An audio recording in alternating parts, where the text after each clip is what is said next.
Hey guys, and welcome back to another episode of Update Mondays. Good morning to you all, and I hope you're having a fantastic day. Well, we're here today to talk about the age-old war between Intel and AMD and what all that means for the future of PC gamers. I'm finally facing it all, fearless. So, with Intel's 10th gen CPUs on the shelves, a lot of people have the question in their minds: what is better, Intel or AMD? Well, hopefully you'll have some clarity after this video. Both Intel and AMD have revealed the new range CPUs, Intel with the Comet Lake or the 10th gen if you don't know the code names, and AMD with the Ryzen 3 3300X and the 3100, as well as the new Pro 4000 mobile series for laptops. There are a lot of pros and cons to consider when wanting to upgrade your PC, your budget, price versus performance, etc. etc. The new Comet Lake CPUs are with no questions asked beasts in the gaming world, and it is worth noting that the new flagship CPU, the Core i9-10900K, is set to be around $488, that is around 8,600 Rand, but it will probably be a bit more when it comes to South Africa, where the competitor, the AMD Ryzen 9 3900X, costs roughly 9,500 Rand. Now, the Core i9-10900K has 10 cores and 20 threads with a max core clock of 5.3 GHz, which is damn good if you ask me, but you'll probably need a beefy cooler if you want to handle that kind of core clocks.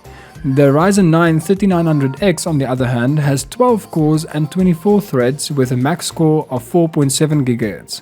Here's some benchmarks to show how they compare to each other in gaming and productivity. Cinebench R20, the Core i9 beats the Ryzen 9 with single-core performance, but the Ryzen 9 takes the lead in multi-core performance. Gaming-wise though, the Core i9 beats the Ryzen 9 fair and square.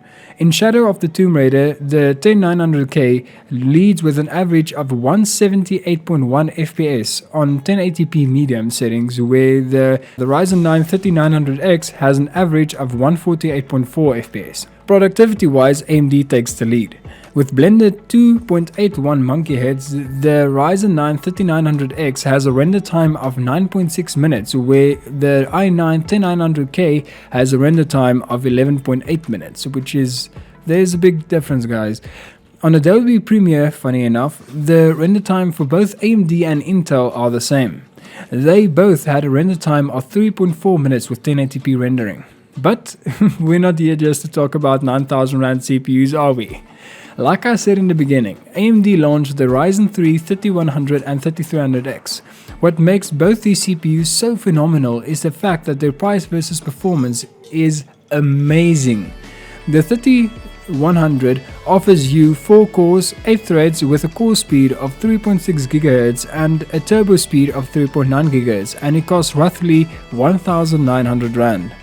We all know how frame-hungry Final Fantasy 15 can be, and with a 2000 Rand CPU you can get around 151 FPS on 1080p standard detail, and with CSGO you can expect around 358 FPS on 1080p very high settings. Now let's talk about my new favorite budget CPU, the Ryzen 3 3300X. The 3300X offers you 4 cores, 8 threads and a base clock of 3.8 GHz with a max boost clock of 4.3 GHz. Performance wise, this $120 or about 2,300 Rand CPU gives you comparable performance to the Core i7 7700K. That is fantastic. On Final Fantasy 15, it gives you an average of 160 FPS. On 1080p standard graphics, with CSGO you can expect up to 442 FPS on 1080p very high settings. That is more than what the i7 7700K can offer, while the i7 costs 5,300 Rand on EveTech, and the Ryzen 3 3300X is expected to cost around 2,300 Rand. Amazing, isn't it? So, in conclusion, which is better, AMD or Intel? Well, if you're building a high-end gaming PC, I would say go for the Core i9-10900K. If you're building a high-end editing PC, I would say go for the Ryzen 9 3900X. If you want a great budget gaming or even editing PC, I would say go for the Ryzen 3 3300X, since it's only about 300 Rand more expensive and offers a lot more than the still powerful 3100. I hope that you guys enjoyed this episode of Update Mondays, and if you have any thoughts on this, please let me know down in the comment section below. Please remember to like, subscribe, and if you haven't already, and please tell everyone you know about this channel. I'm on the road to 1000 subs, and with that being said, I'll see you in the next one. Cheers.